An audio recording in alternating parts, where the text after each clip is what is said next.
Hello friends, हमारे online lectures की series में आज हम जिस टॉपिक पर चर्चा कर रहे हैं वह है लर्निंग या अधिगम। अधिगम अपने आप में एक बहुत बड़ा टॉपिक है। तो आज का जो हमारा प्रेजेंटेशन है इसमें हम इसके मीनिंग, कॉन्सेप्ट और फैक्टर्स के बारे में बात करेंगे। इसकी थ्योरीज़ के बारे में हम अपने अगले प्रेजेंटेशन में या आगे के वीडियोज़ में बात करेंगे। इनमें से कुछ थ्योरीज़ मैं पहले आपके साथ डिस्कस कर चुकी हूँ और जो बची हुई हैं वो हम आगे के वीडियोस में उसके बारे में बात करेंगे। अब बात आती है कि वास्तव में लर्निंग है क्या, अधिगम किसे कहते हैं।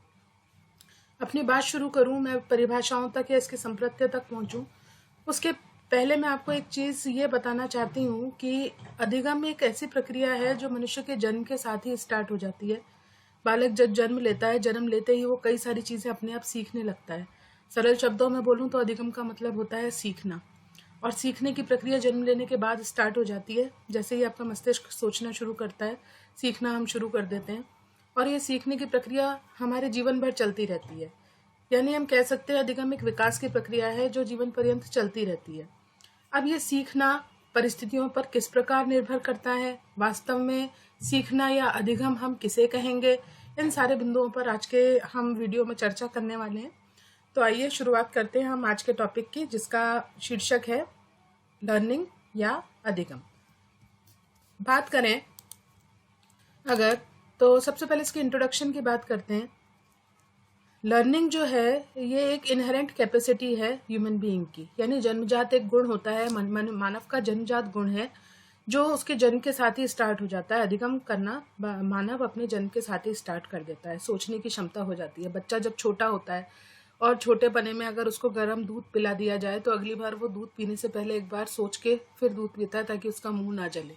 या फिर जब बच्चा छोटा होता है, एक बार मिट्टी खाने पर उसको डांट दिया गया तो वो अगली बार सोचता है कि अगर मैं अब मिट्टी खाऊंगा तो मेरी फिर डांट पड़ेगी।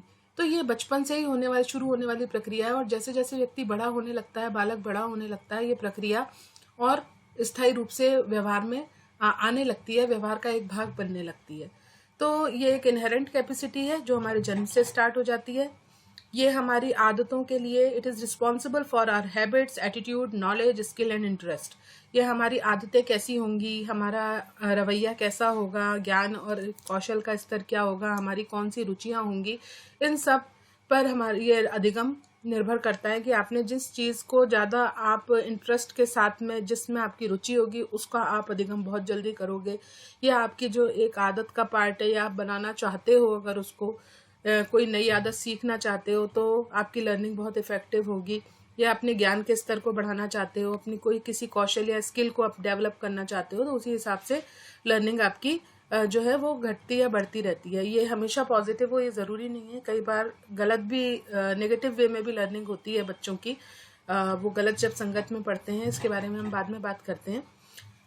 नेक्स्ट पॉइंट है, it is also helpful to adapt the environment. अधिगम जो होता है वो हमें वातावरण के साथ अनुकूलित होना या सामंजस्य स्थापित करने का एक गुण देता है या हमारी मदद करता है, क्योंकि वातावरण में हर जगह एक सी स्थिति नहीं रहती। तो आप एनवायरनमेंट से जो कुछ भी सीखते हो वो व्यवहार आपको अगली किसी परिस्थिति में या जीवन के किसी और क्षेत्र में किसी पर्टिकुलर एनवायरनमेंट के साथ अडेप्ट होने में हेल्पफुल होता है।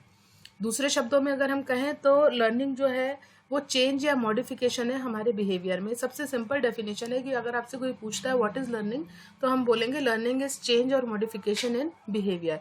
या तो आपका व्यवहार पूरी तरह से बदल जाता है या आप उसको थोड़ा सा मॉडिफाई कर लेते हो। तो अगर आप ऐसा कर पाते हो तो वो प्रक्रिया लर्निंग होती है। यानी पहले वाले व्यवहार से आगे आने वाले व्यवहार के बीच में जो परिवर्तन हुआ है वो परिवर्तन लर्निंग या अधिगम कहलाता है।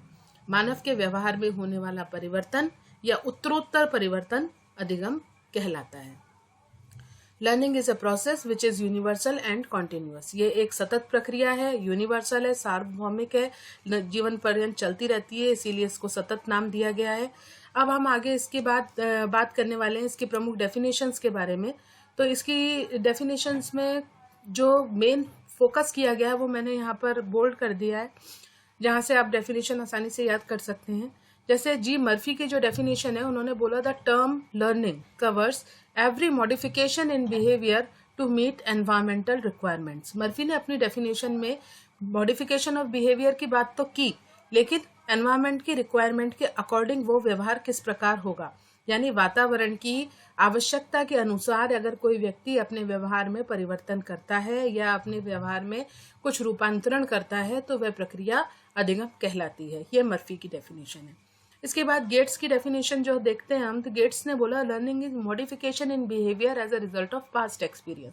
दोनों डेफिनेशन लगभग सेम है जिसमें इन्होंने मॉडिफिकेशन इन बिहेवियर की बात की है, लेकिन जहां मर्फी एनवायरमेंटल रिक्वायरमेंट्स को एक पार्ट मानते हैं, वहीं गेट्स कहते हैं कि आपके एक्सपीरियंस जो होते हैं उसके आधार पर आप जो कुछ सीखते हो और अपने व्यवहार में जो परिवर्तन लाते हो वो अधिगम कहलाता है। अगली डेफिनेशन हम देखते हैं वुडवर्थ की है। वुडवर्थ ने कहा the process of acquiring new knowledge.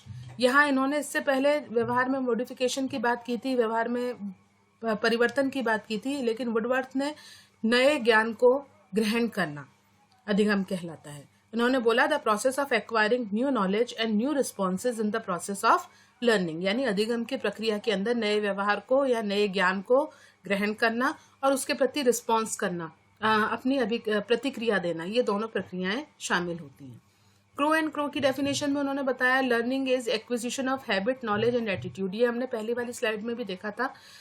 वो डेफिनेशन एक्चुअल में क्रो एंड क्रो की डेफिनेशन है, जिसमें उन्होंने बताया कि अधिगम ज्ञान, आदतों और अभिवृत्ति का अर्जन है, यानी अधिगम वह प्रक्रिया है जिससे हम आदतों का, ज्ञान का और अभिवृत्ति को ग्रहण करते हैं, उनका अर्जन करते हैं। ये डेफिनेशन जो है वो क्रो एंड क्रो ने दी। एक और डेफिनेशन की हम बात कर रहे हैं यहाँ पर, वो दी है C.E. स्किनर ने अपनी डेफिनेशन में बोला learning is the process of progressive behaviour adaptation या अडॉप्शन, यानी कि अधिगम वह प्रक्रिया है जो उत्तरोत्तर व्यवहार में परिवर्तन या सामंजस्य को बताती है, यानी प्रोग्रेसिव है। आगे एक स्टेज से दूसरी स्टेज तक जाते हुए आप अपने बिहेवियर को किस प्रकार अडॉप्ट करते हो या अडॉप्शन की प्रोसेस किस प्रकार होती है, वो पूरी प्रोसेस लर्निंग कहलाती है। तो ये जितनी भी डेफिनेशन अभी हमने देखी, इसके बेस पर हम कुछ पॉइंट्स तक पहुंच सकते हैं, और जिसमें पहला पॉइंट है learning is a modification in behaviour. जो ऊपर की दो डेफिनेशन में हमने बात की थी मर्फी और गेट्स की, कि लर्निंग जो है वो व्यवहार में परिवर्तन है। दूसरी डेफिनेशन है learning is the organisation of behaviour, जहां हम आदतों की, ज्ञान की और एटीट्यूड की बात करते हैं या न्यू नॉलेज को एक्वायर करने की बात करते हैं, तो वो ऑर्गेनाइजेशन ऑफ बिहेवियर का पार्ट है। Learning is confirmation of new process, जिसके थ्रू हम आगे बढ़ते हैं, तो ये एक प्रोग्रेसिव बिहेवियर शो करता है। इसीलिए एक प्रोसेस है जो लर्निंग के थ्रू हम बच्चों को सिखा सकते हैं कि वो किसी भी एनवायरनमेंट में किस प्रकार अडेप्ट हों। अब बात आती है कि नेचर क्या है लर्निंग का, what is the nature of learning. तो there are certain points which I have discussed in this slide. First point is learning is an active process. जब अधिगम होता है तो आपको एक्टिव रहना होता है। पहले इसका जो नेचर है, इसकी प्रकृति है कि ये हमेशा सक्रिय वातावरण में ही होती है। ऐसा नहीं हो कि एनवायरनमेंट बिल्कुल पैसिव बना हुआ है और हम सोचें कि लर्निंग हो जाएगी। ये क्लासरूम में होता है। अगर क्लासरूम में टीचर क्लास के एनवायरनमेंट को एक्टिव नहीं बना पाता, सक्रिय नहीं बना पाता, जिसमें स्टूडेंट और टीचर दोनों का इंटरेक्शन हो प्रॉपर, तो वो लर्निंग इफेक्टिव लर्निंग नहीं होती। तो इसकी पहली जो रिक्वायरमेंट है वो होती है कि learning is an active process. ये एक्टिव होती है, इसमें टीचर भी एक्टिव रहता है, इसमें स्टूडेंट भी एक्टिव रहता है, एनवायरनमेंट भी बहुत इंटरएक्टिव रहता है, इसीलिए इसको एक एक्टिव प्रोसेस माना गया है। दूसरा इसका जो मेन पॉइंट है वो है learning is a developmental process, it is not reflex action. हाँ, ये बहुत इंपॉर्टेंट बात है कि लर्निंग जो होती है, अधिगम जो होता है, वो एक विकासात्मक प्रक्रिया है। विकासात्मक प्रक्रिया का मतलब ये नहीं हुआ कि आज तुरंत जो है हमने सीख लिया तो वो चीज़ खत्म हो गई। जैसे जैसे हमारी एज बढ़ती जाएगी वैसे वैसे हमें एक्सपीरियंस होता जाएगा चीज़ों का, और हमारी अधिगम और ज़्यादा प्रभावी होता चला जाएगा। एक छोटे बच्चे का लर्निंग का लेवल और एक एडल्ट पर्सन का लर्निंग का लेवल टोटली एक दूसरे से डिफरेंट होता है, बहुत अंतर होता है। इसीलिए हम कह सकते हैं जैसे जैसे डेवलपमेंट होता है उसी के अकॉर्डिंग लर्निंग जो है वो भी बढ़ती चली जाती है। तो लर्निंग एक डेवलपमेंटल प्रोसेस है, ये रिफ्लेक्स एक्शन नहीं है। रिफ्लेक्स एक्शन मतलब एक तरीके से प्रतिवर्ती क्रिया नहीं है। प्रतिवर्ती क्रिया वो क्रियाएं होती है जिनका इमीडिएट रिएक्शन आता है।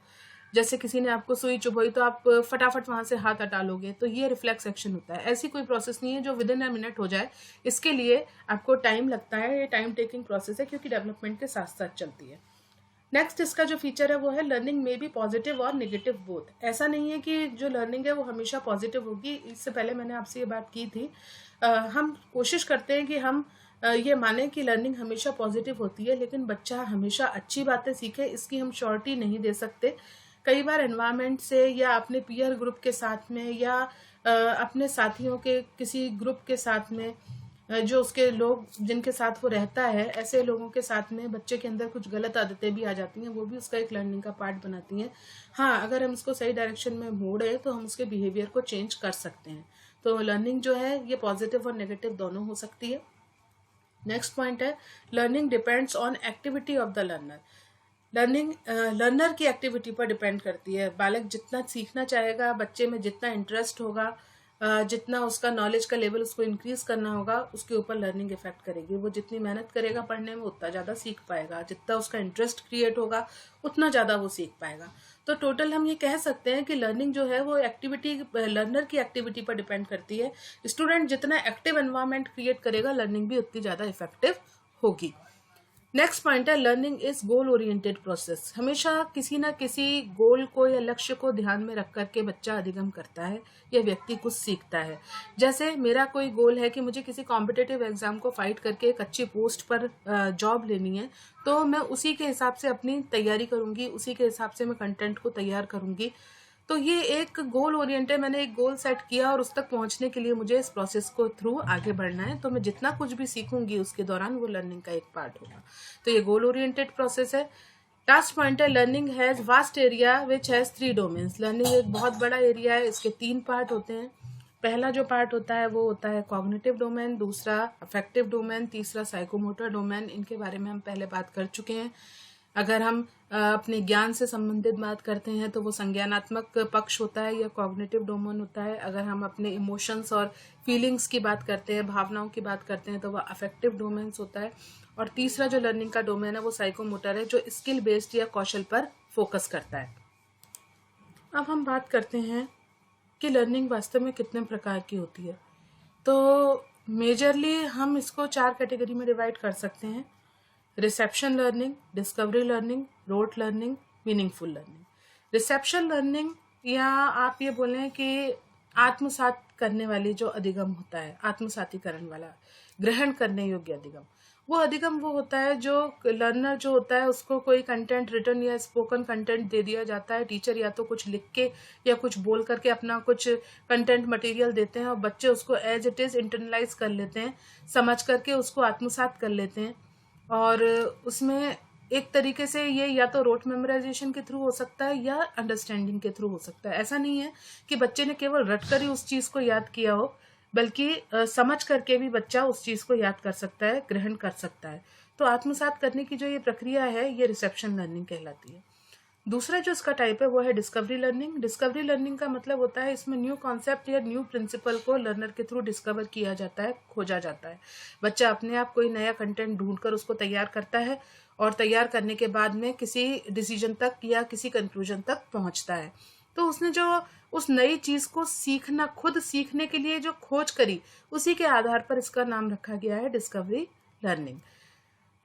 इसका जो मेन फीचर होता है इसमें ये होता है कि टीचर उनको असिस्टेंट प्रोवाइड करता है अगर उनको ज़रूरत है। अगर उनको किसी रिसोर्स की ज़रूरत है या कोई हेल्प चाहिए टीचर की, तो टीचर वो काम वहाँ पर अपना निभाता है, अपनी भूमिका। लेकिन वास्तव में मेजर रोल जो होता है वो स्टूडेंट का ही होता है। तीसरी टाइप की जो लर्निंग होती है वो होती है रोट लर्निंग, जिसे हम रटना बोलते हैं या रटने के द्वारा सीखना बोलते हैं। इसमें लर्नर जो है वो कंटेंट को एज इट इज याद कर लेता है, उसको समझता नहीं है। जैसा उसको बता दिया जाता है उसमें अपना दिमाग बिल्कुल भी नहीं लगाता, कंटेंट एज इट इज याद कर लिया जाता है। यानी कि अंडरस्टैंडिंग का कोई स्कोप नहीं होता इसमें, थिंकिंग का कोई स्कोप नहीं होता। केवल एक नॉलेज वाला पार्ट है, उसको इंक्रीज किया जाता है याद करके, मेमोराइजेशन कर करके, रट के उसको याद कर लिया जाता है। इसमें थिंकिंग और एप्लीकेशन का कोई भी डेवलपमेंट नहीं होता लर्नर के अंदर रोट लर्निंग में। और चौथा जो टाइप है वो है मीनिंगफुल लर्निंग या अर्थपूर्ण अधिगम। अर्थपूर्ण अधिगम का मतलब है जो वास्तव में हम ये बोले कि वास्तव में अधिगम है, क्योंकि जब बच्चा कुछ सीखता है तो उसका कुछ ना कुछ अर्थ या अभिप्राय तो उसका निकलना चाहिए, जिससे उसको जो वो ज्ञान ले रहा है वो उसके दिमाग में स्थायी हो। तो ये मीनिंगफुल लर्निंग या अर्थपूर्ण अधिगम जो है ये वास्तव में बच्चे के लिए बहुत ज़्यादा यूजफुल होता है, क्योंकि इसमें स्टूडेंट जो होता है वो कंटेंट को अपनी प्रीवियस नॉलेज के साथ पहले लिंक करता है और फिर नए ज्ञान को सीखता है। तो हमारा मेन मोटो यही होता है कि हम बच्चे को पहले पूर्व ज्ञान से जोड़ें और पूर्व ज्ञान से जोड़ने के बाद उसे हम नए कॉन्सेप्ट को समझाएं। तो इन चारों में से सबसे ज़्यादा बच्चे के लिए जो यूजफुल है वो मीनिंगफुल लर्निंग होती है। मीनिंगफुल लर्निंग का एक पार्ट डिस्कवरी लर्निंग भी हो सकता है, लेकिन उसका अर्थ और अभिप्राय बच्चे की समझ में आना चाहिए। आप जो बच्चे को पढ़ाना चाहते हो वो बच्चे की समझ में आना चाहिए। मेन इसका लक्ष्य ये है। अब इसके बाद हम बात करने वाले हैं कि वास्तव में कैरेक्टरिस्टिक्स क्या क्या होते हैं, लर्निंग की मुख्य विशेषताएं क्या क्या हैं। तो कुछ विशेषताएं यहाँ पे मैंने स्पेसिफाई करी हैं। ये सभी जो है वो मेजर मैंने लिए हैं, इसके अलावा भी कुछ हो सकती हैं, लेकिन यहाँ मैंने जिस पर डिस्कस किया उनमें पहला पॉइंट है कि learning is adaptation with new situation. यह हमने पहली वाली डेफिनेशन में देखा था कि जब किसी नए वातावरण के साथ हमें सामंजस्य स्थापित करना होता है या अनुकूलन स्थापित करना होता है, तो अधिगम हमें बहुत महत्वपूर्ण भूमिका निभाता है वहाँ पर, क्योंकि जिस चीज़ को हम सीखे हुए हैं उस सीखी हुई चीज़ को नई परिस्थिति में अप्लाई करने से हम उस एनवायरनमेंट के अकॉर्डिंग अपना बिहेवियर शो कर सकते हैं।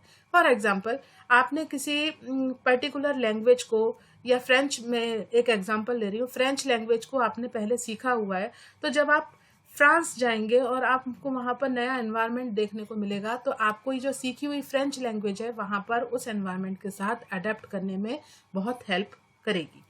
दूसरा इसका जो एक कैरेक्टरिस्टिक है वो है कि learning is life long process. ये हमने बात की थी, ये हमारे जीवन पर्यंत चलती है। बच्चा जब जन्म लेता है तब से लेकर के मृत्यु तक वो कुछ ना कुछ सीखता रहता है, और ये सीखने की प्रक्रिया एक सतत प्रक्रिया होती है जिसमें किसी भी प्रकार का कोई गैप नहीं होता।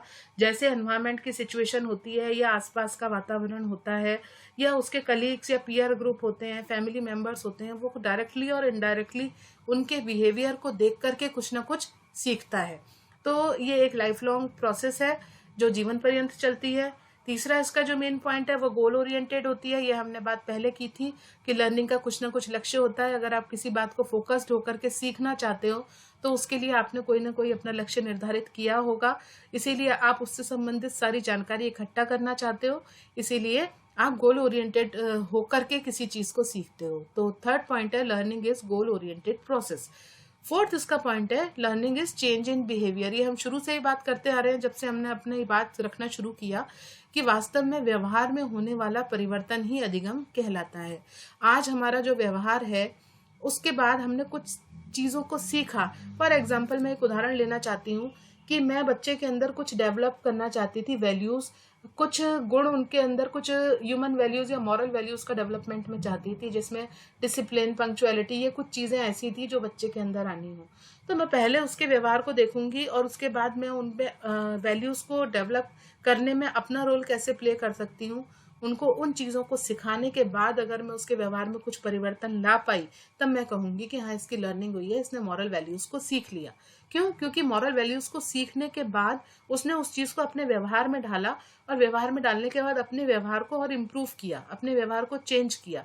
तो व्यवहार में होने वाला जो परिवर्तन है वो अधिगम कहलाता है। अगली बात आती है लर्निंग इज यूनिवर्सल।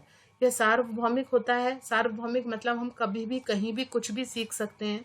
ऐसा नहीं है जिसके लिए एक पर्टिकुलर टाइम होगा तभी आप कुछ सीख पाओगे। ये यूनिवर्सल प्रोसेस है, सार्वभौमिक है। जब आपका मन हो तब आप सीख सकते हो। नेक्स्ट पॉइंट है learning is depends on environment. Learning वातावरण पर बहुत निर्भर करती है, अधिगम वातावरण पर निर्भर करता है। जैसा वातावरण आप बच्चे को दोगे उसकी अधिगम वैसा ही होगा।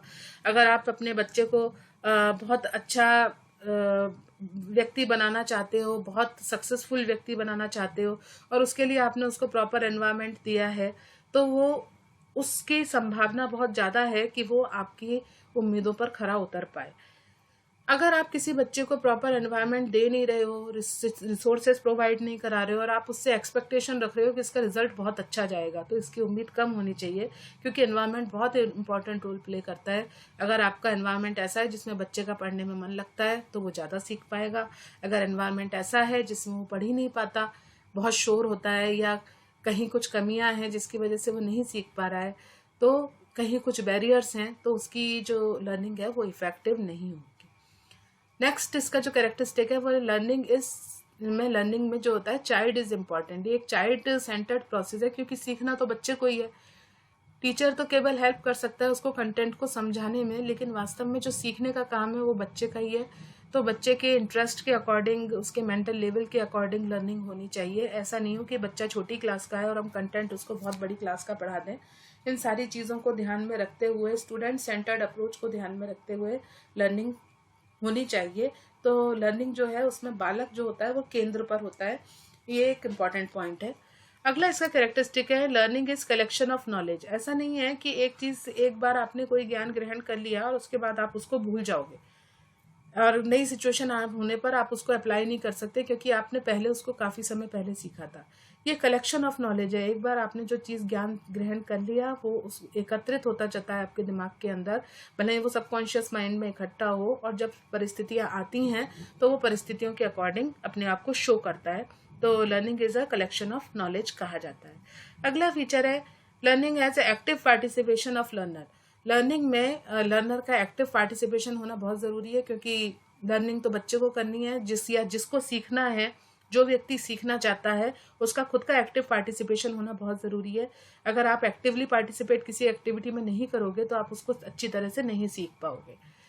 लर्निंग ट्रांसफरेबल होती है। एक व्यक्ति दूसरे व्यक्ति को कुछ ना कुछ सिखा सकता है, अपनी बातों से, अपने सीखे हुए ज्ञान से, अपने व्यवहार से, अपनी वैल्यूज़ के थ्रू, अपनी स्किल के थ्रू हम एक व्यक्ति दूसरे व्यक्ति को कुछ ना कुछ सिखा पाता है, यानी ट्रांसफ़र कर पाता है अपनी कैपेसिटीज़ का, कैपेबिलिटीज़ को दूसरे पर्सन के अंदर, या कुछ अपने गुण को उसके अंदर डाल सकता है। तो अगर आप सीखना चाहते हो तो आप किसी भी व्यक्ति से कभी भी सीख सकते हो। इसमें कोई बाउंडेशन नहीं होती कि जैसे आप सीखना चाह रहे हो वो आपसे हायर एजुकेशन वाला होगा तभी आप सीख पाओगे। कई बार हम दैनिक जीवन में ऐसे लोगों से भी काफ़ी सारी चीज़ें सीख जाते हैं जो वास्तव में हमसे पढ़े लिखे कम होते हैं, लेकिन हमें बहुत सारा ज्ञान उनसे मिलता है दैनिक जीवन का। तो लर्निंग जो है वो ट्रांसफरेबल प्रोसेस होती है। नेक्स्ट फीचर है learning is personal and social development of child. Learning के थ्रू बच्चे का जहाँ पर्सनल डेवलपमेंट होता है, साथ ही साथ वो सोसाइटी में रहने के नियम सीखता है। उसे मालूम पड़ता है कि वास्तव में सोसाइटी में रहने के लिए हमें कौन से रूल्स फॉलो करने चाहिए, कौन से रेगुलेशंस है जिनकी बात हमें करनी चाहिए। ये सारी चीज़ें बच्चा लर्निंग के थ्रू ही सीखता है। सोशली अडेप्टेबल बिहेवियर भी उसका यहीं से आता है, जैसा हम वातावरण में उसको सिखाते हैं। अब हम बात करते हैं अपने टॉपिक में, जो हमने बात की थी कि इसके फैक्टर्स कौन कौन से हैं जो लर्निंग को इफेक्ट करते हैं। और ये बहुत इंपॉर्टेंट टॉपिक है, क्योंकि बहुत सारे फैक्टर्स हैं जो लर्निंग को इफेक्ट करते हैं।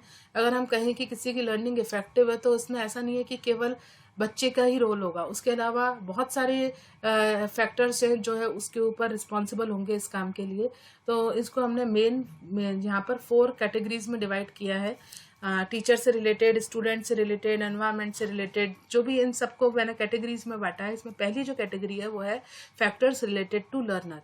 वास्तव में बच्चे से रिलेटेड कौन कौन से फैक्टर हैं?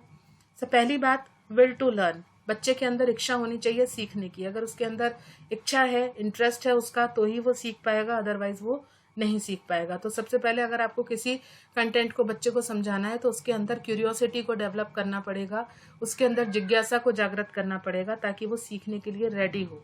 दूसरा है एजुकेशनल अचीवमेंट। अब बच्चा वास्तव में क्या सीखना चाह रहा है, उससे उसका एजुकेशनल अचीवमेंट कितना होगा, ये बच्चे के ऊपर डिपेंड करता है। कि अगर बच्चा अपनी क्लास में फर्स्ट ग्रेड लेकर आना चाहता है या फर्स्ट पोजीशन पे आना चाहता है तो उसको लर्निंग ज़्यादा करनी पड़ेगी, उसकी लर्निंग बहुत ज़्यादा इफेक्टिव होगी। तो एजुकेशनल अचीवमेंट जो होता है वो लर्नर के ऊपर डिपेंड करता है। थर्ड है लेवल ऑफ एस्पिरेशन। अपेक्षाओं का या आकांक्षाओं का जो स्तर है वो ही सीखने वाली बात है कि उसके वास्तव में इच्छा शक्ति कितनी है, कितना उसकी आकांक्षा का स्तर कितना ऊंचा है किसी भी तथ्य को सीखने के लिए, उस पर प्रभावित होता है।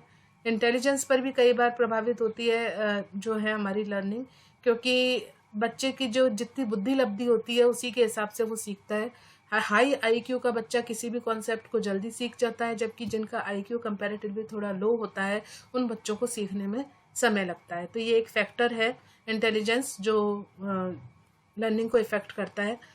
थर्ड, इसका नेक्स्ट पॉइंट है physical and mental health. Physical and mental health मतलब अगर बालक जो बच्चा है, लर्नर है, वो फिजिकली फिट है, उसको किसी प्रकार की कोई प्रॉब्लम नहीं है, फिजिकली कोई डिजीज़ नहीं है या उसको कोई कहीं कुछ इश्यू नहीं है, और उसका मेंटली हेल्थ बिल्कुल ठीक है, मेंटल हेल्थ बिल्कुल ठीक है, यानी उसको किसी भी प्रकार में कोई दिमाग में किसी भी प्रकार का कोई टेंशन नहीं है, किसी भी तरह का कोई तनाव नहीं है, तो वो उन सारी चीज़ों को बहुत अच्छी तरह से सीख पाएगा और उसकी लर्निंग इफेक्टिव होगी। और अगर उसकी फिजिकल हेल्थ अच्छी नहीं है, मल न्यूट्रिशन है, कुपोषण का शिकार है या किसी भी प्रकार की डेफिशिएंसी है बॉडी में, और मेंटली फिक्स नहीं रख पाता अपने थॉट्स को, तो वो लर्निंग को इफेक्टिव वे में नहीं कर पाएगा।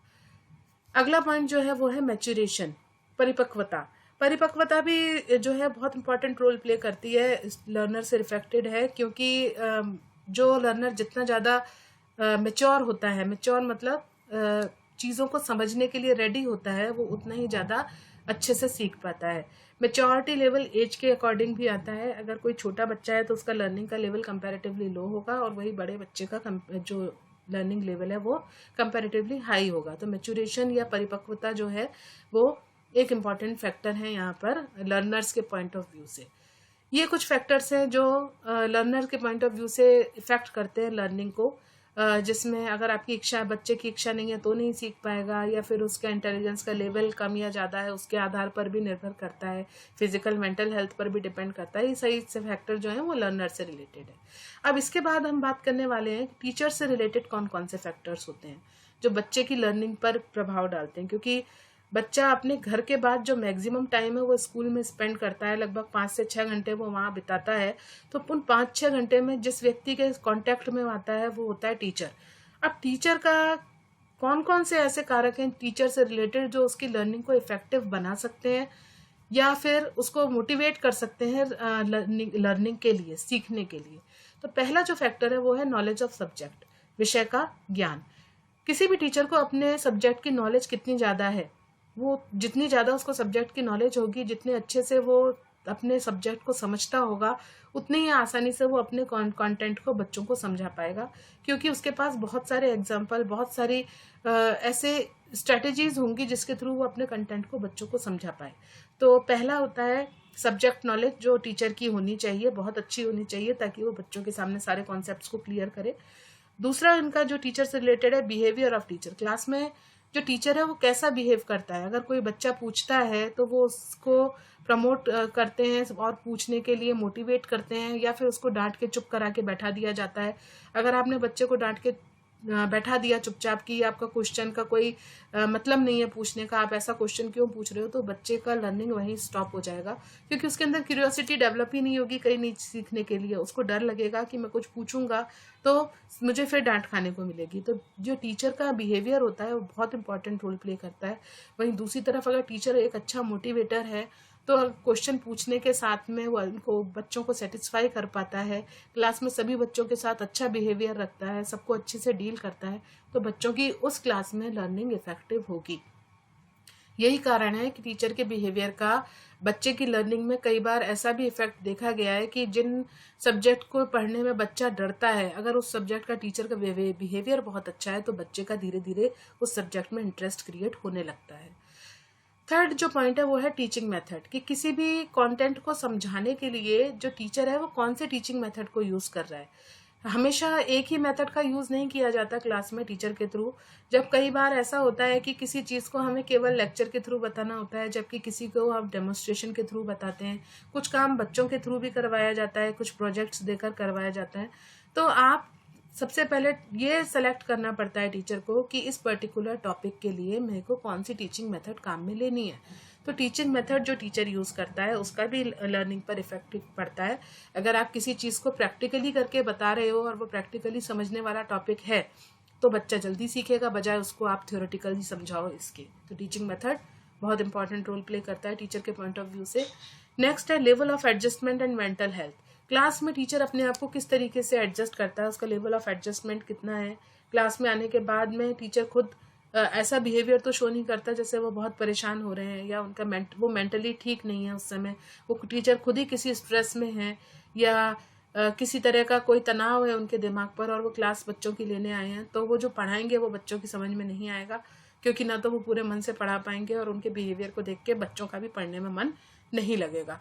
तो level of adjustment and mental health भी एक फैक्टर है।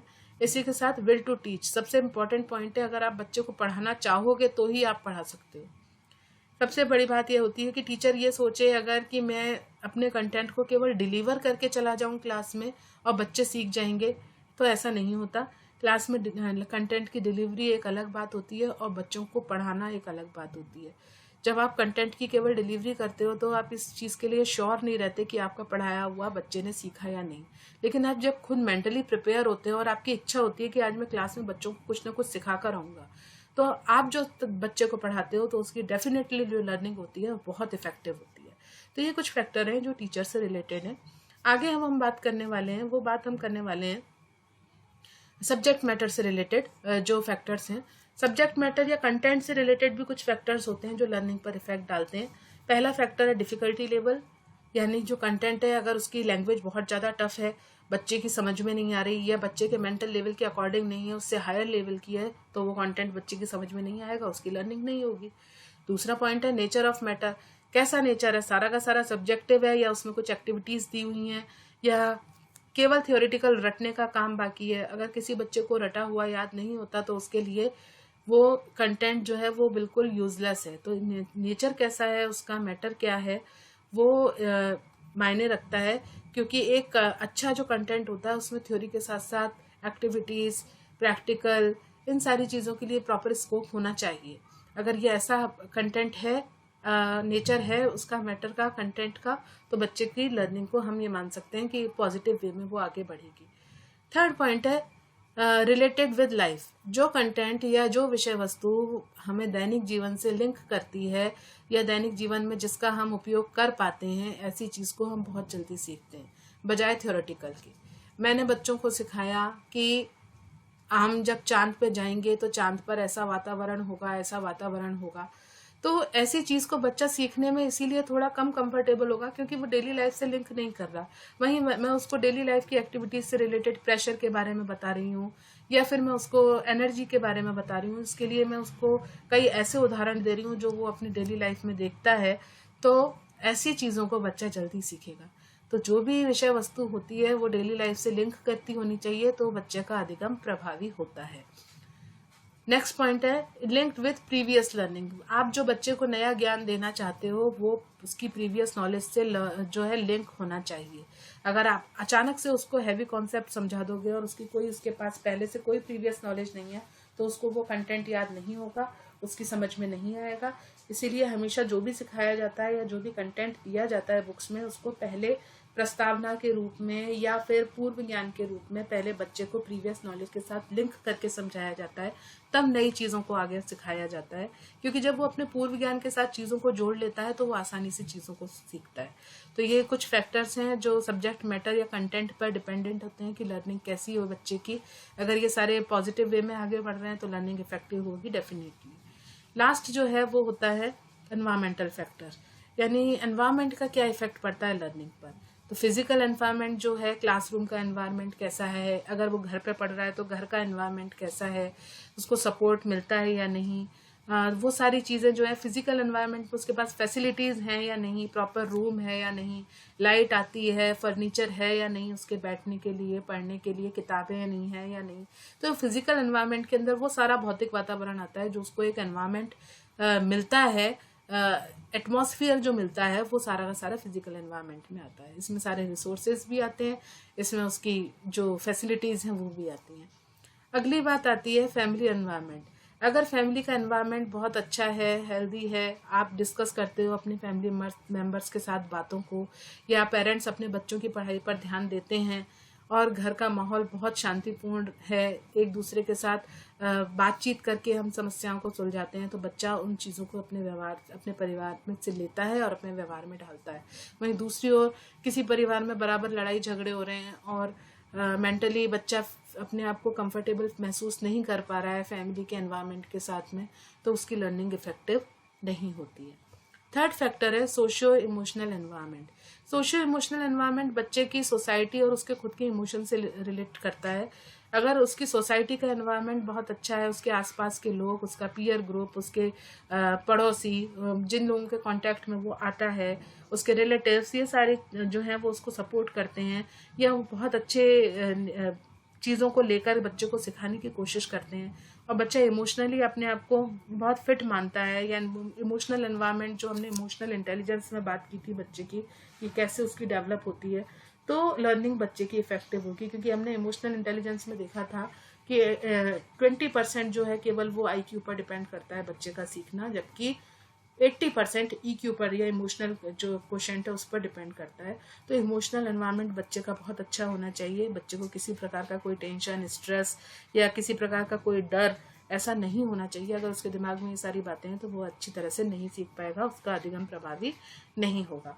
लास्ट पॉइंट है appropriate learning material and resources. अब बच्चे के पास में आपने सारी चीज़ें प्रोवाइड कर दी, अच्छा आपने उसको रिसोर्सेज भी दे दिया, यहाँ पर फिजिकल एनवायरनमेंट दे दिया, और फैमिली एनवायरनमेंट भी अच्छा है, इमोशनल एनवायरनमेंट, सोशल एनवायरनमेंट, सब कुछ अच्छा है, लेकिन उसके पास पढ़ने के लिए ना तो प्रॉपर बुक्स हैं, ना लाइब्रेरी की कोई सुविधा है, ना वो प्रैक्टिकल लेबोरेटरी में कर सकता है, ना वो रिसोर्स बुक उसके पास है कोई पढ़ने के लिए, रेफरेंस बुक कुछ नहीं है, ना वो नेट का यूज़ कर सकता है, इंटरनेट का नए कंटेंट को ढूंढने के लिए। तो इन सब फैक्टर्स का भी बहुत इफेक्ट पड़ता है बच्चे की लर्निंग के ऊपर। तो यहाँ पर हमने जो मेन आज के टॉपिक में हमने देखा वो देखा कि जो लर्निंग है वास्तव में वो क्या है, किस प्रकार की जो इसकी विशेषताएं होती हैं, कैसी अधिगम की प्रकृति होती है, और मुख्य रूप से 4 जो कारक हमने देखे हैं वो बहुत इंपॉर्टेंट हैं, जिसमें लर्नर से रिलेटेड फैक्टर्स जो थे, टीचर से रिलेटेड फैक्टर, कंटेंट से रिलेटेड या सब्जेक्ट मैटर से रिलेटेड जो फैक्टर्स हैं वो, और एनवायरनमेंट से रिलेटेड फैक्टर, ये चारों फैक्टर लर्निंग पर किस प्रकार अपना प्रभाव डालते हैं, इन सब के बारे में हमने आज के वीडियो में चर्चा करी। मैं उम्मीद करती हूँ आपको टॉपिक समझ में आया होगा। अगर आपको वीडियो अच्छा लगे तो इसको लाइक, शेयर और सब्सक्राइब करें, और आगे इसी तरह हम किसी दूसरे टॉपिक के साथ जल्दी ही मिलेंगे। धन्यवाद।